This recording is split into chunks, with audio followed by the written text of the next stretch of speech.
Hello dear student, आज मैं आप लोगों को पढ़ाऊंगी एक बूंद कविता जिनके कवि है अयोध्या सिंह उपाध्याय। इनका शॉर्टकट में नाम है हरि औध। इन्होंने इस कविता की रचना की है। तो ये कविता जो है हमारे जीवन के संघर्ष के बारे में बताते हैं और एक बूंद पानी की जो एक बूंद है उनके बारे में लिखते हैं। ठीक है, तो ये उनकी कविता है। उनकी कविता को आप लोग पढ़ लीजिएगा, उसके बाद इनकी व्याख्या पे आइएगा। ठीक है, तो चलिए व्याख्या देखते हैं। व्याख्या में क्या लिखते हैं? एक बूंद कविता द्विवेदी युग के अत्यंत महत्वपूर्ण कवि अयोध्या सिंह उपाध्याय हरिऔध की एक लघु आकार की लोकप्रिय एवं प्रासंगिक कविता है। एक बूंद कविता एक अत्यंत प्रेरणादायी और संदेश प्रधान रचना है। कवि अयोध्या सिंह उपाध्याय हरिऔध एक बूंद पानी या भाप के जीवन के माध्यम से मानव जीवन की चुनौतियां लेने और उसके परिणाम की संभावनाएं उद्घाटित कर रहे हैं।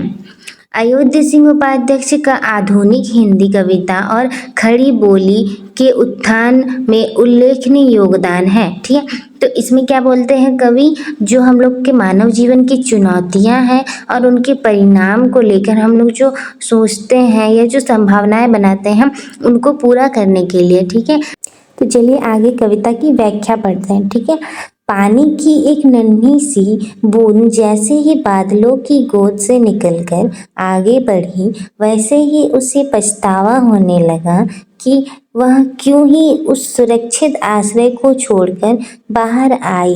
बूंद सोचने लगी कि हे ईश्वर, पता नहीं उसके भाग्य में क्या लिखा है, वह बचेगी भी या धरती पर जाकर धूल में मिलकर अपना अस्तित्व खो देगी। तो इसमें बूंद पहले क्या सोचते हैं, जैसे वो अपना बादलों से बाहर निकलती है तो वो सोचते हैं कि मैं क्यों बाहर आई, अब मैं बाहर तो आ गई, अब पता नहीं अपना अस्तित्व ही ना खो दूं।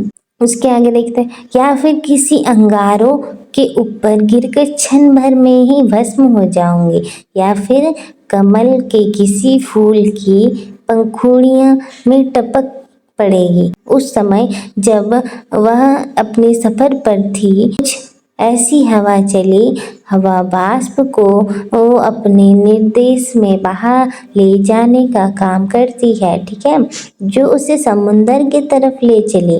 चुपचाप अनमनी सी बूंद बच्चों की तरह बड़ों जैसी हवा के निर्देश में चल पड़े। वह समुंदर में एक सीपी का मुंह खुला हुआ था।